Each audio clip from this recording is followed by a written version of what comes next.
मेरे अजीजों, हमने तो सुना था कुछ नशा ऐसे हैं जो 24 घंटे तक नहीं उतरते, कुछ नशा ऐसे हैं जो 36 घंटे तक नहीं उतरते, कुछ नशा ऐसे हैं जो 48 घंटे तक नहीं उतरते।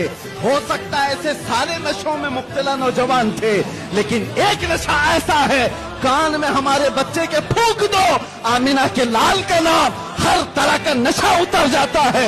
और फिर एक ही नशा सर चढ़ करके बोलता है, जिस गली से भी गुजरो एक 8 साल का बच्चा भी मुझे देखता है, उसी नशे में पुकारता है लब्बैक या रसूल अल्लाह।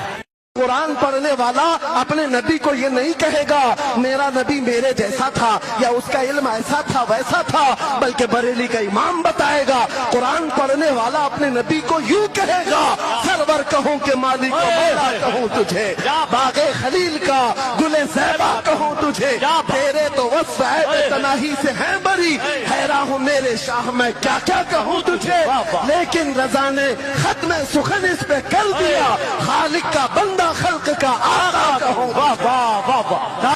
आपका तशरीफ लाना वक्त भी कितना सुहाना, जगमगा उठा जमाना, उड़ेगा तीथी तराना, या नबी सलाम अलैका या रसूल।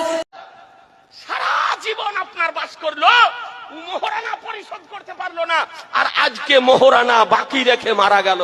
মনে রাখবেন, কেউ যদি বিবির মোহরানা পরিশোধ যদি না করে মারা যদি যায়, তবে মাহশারের দিন, কিয়ামতের দিন তাকে মোহরানা পরিশোধ করানো হবে। বলবেন যে কেমন করে করানো হবে? তো আপনার ব্যাখ্যা দেওয়া হয়েছে, বলে ওই মোহরানার সম পরিমাণ ওই ব্যক্তির নেকি তার স্ত্রীকে দিয়ে দেওয়া হবে, কিন্তু মোহরানা পরিশোধ করানো হবে। এ বেরাদার, আচ্ছা এবার হয়তো ওর নেকি নাই, জীবনে নেকির কাজ করেনি, ভালো কাজ করেনি, সৎ কাজ করেনি, তাহলে কি হবে? আর গুনহাই গুনহা, তাহলে কেমন করে পরিশোধ করা হবে? তো আপনার বলা হয়েছে যে ওই মহিলার যে গুনহা আছে, ওই মোহরানার সমপরিমাণ গুনহা ওর ওপরে আরো চাপিয়ে দেওয়া হবে, কিন্তু মোহরানা মাফ করানো হবে। তাহলে বিবির মোহরানা পরিশোধ করার দরকার আছে না নাই? জোরে বলেন, আছে না নাই? যাদের বিবির মোহরানা এখনো বাকি আছে, আপনি যেমন ভাবে হোক জীবদ্দশায় অতি তাড়াতাড়ি বিবির মোহরানা পরিশোধ করে দেন মুসলমান।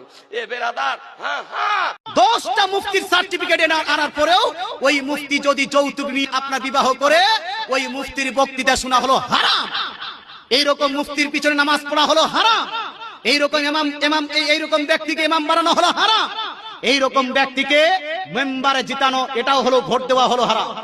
মুসলমান তো উপহার কেউ যদি দেয়, আমি যেটা বলছিলাম, আমার শ্বশুর আব্বা আমাকে বারবার বলছিল যে মুফতি সাহেব একটা বাইক দিতে চাচ্ছি, বাইকটা নিন কমসে কম।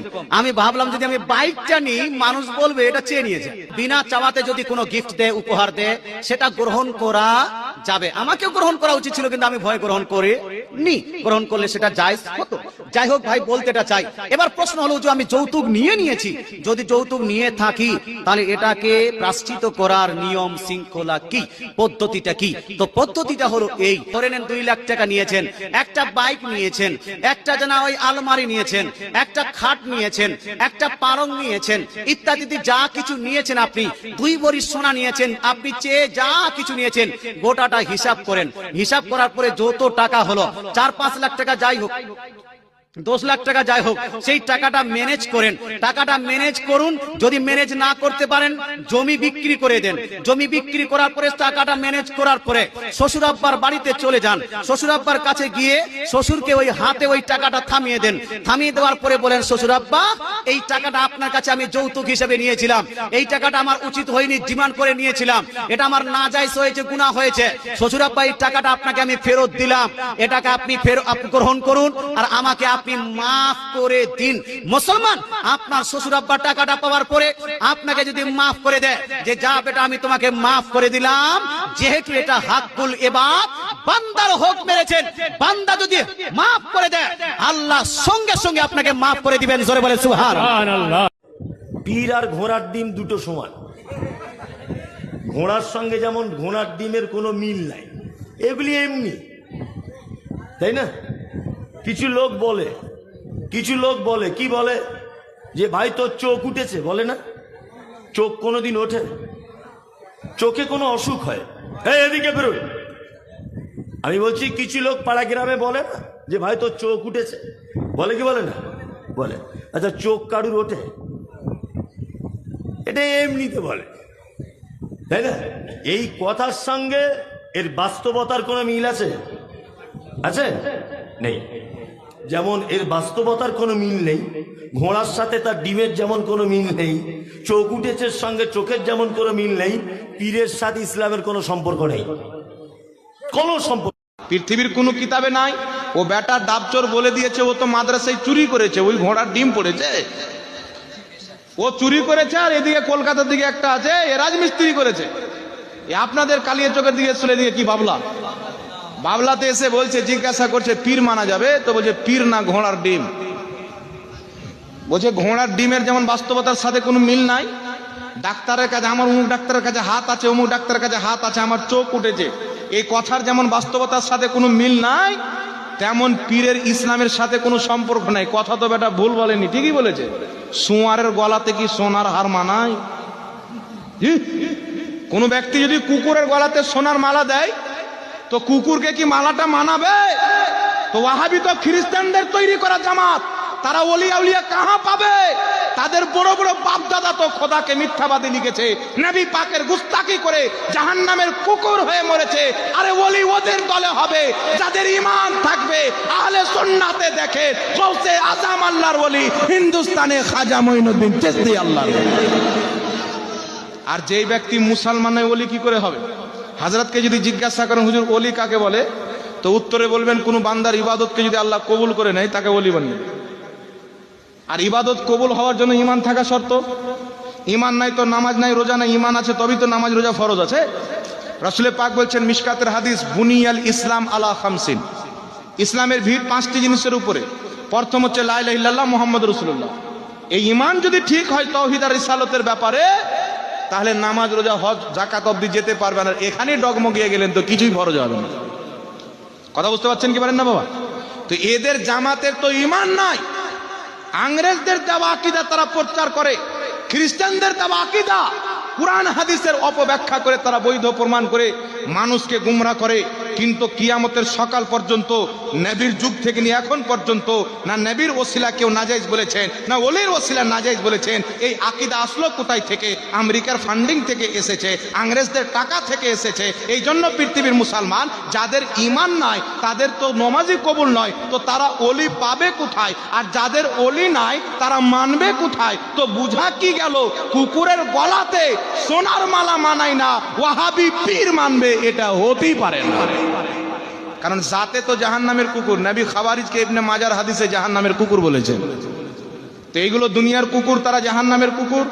তো এই কুকুর চাইতে তো ওটা খারাপ। কুরআন পাকে আল্লাহ আসহাবের কুত্তাকে যে আলোচনা করেছেন, এই আসহাবে কাহফের কুকুর জান্নাতে যাবে যার নাম হলো কিতমির। কেন যাবে জানেন? এ নবীর দরবারে থাকতো না, আল্লাহর ওলিদের দরবারে থাকতো। কুরআন পাকে আল্লাহ সেই কুকুরের আলোচনা করেছেন। আর তাজ্জুবের কথা হলো, মানুষের সংখ্যাতে কোনো জায়গায় কম, কোনো জায়গায় বেশি বয়ান হয়েছে কুরআন পাকে, কিন্তু কুকুরকে আল্লাহ কোথায় বাদ দেননি।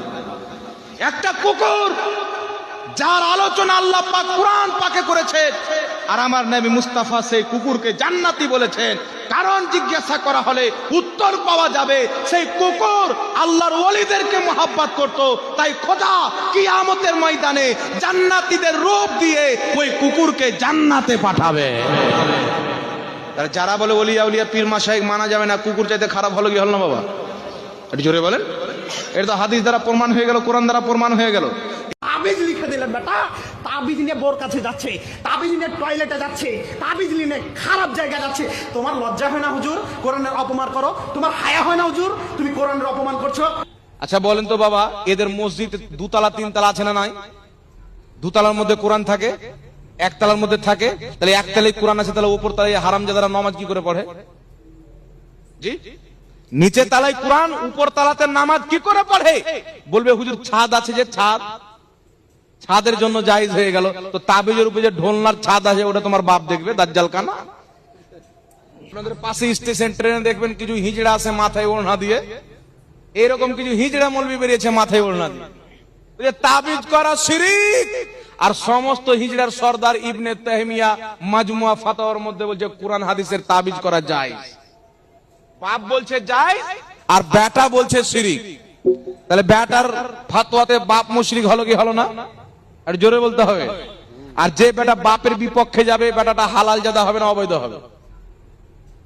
কথা বলে কুপুত্র হবে না সুপুত্র হবে? কুপুত্র হবে না। বাপের ফাতোয়াতে চলবে না মানে? ভাবিদের হাতে দেখো বড় বড় ফোন। ভাবিদের, আপনাদের এখানকার কথা বলছি না, আমি মালদা জেলার কথা বলছি। এখানকার ভাবিরা খুব ভালো, বড় বড় মোবাইল ব্যবহার করে না, নাকি বলেন?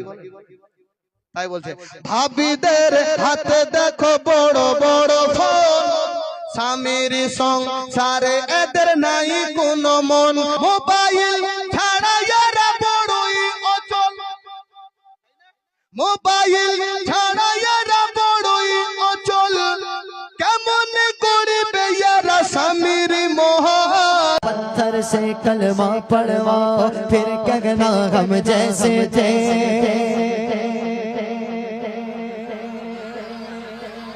अरे पत्थर से कलमा पढ़वाओ फिर कहना हम जैसे थे। अरे तुम भी कभी मेराज को जाओ फिर कहना हम जैसे थे।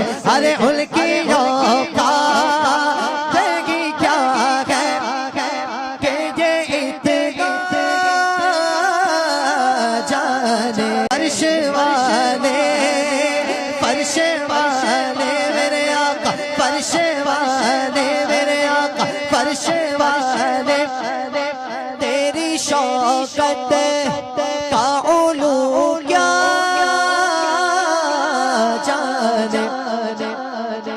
खुसरवा अर्श पे उड़ता है फरेरा तेरा, खुसरवा अर्श पे उड़ता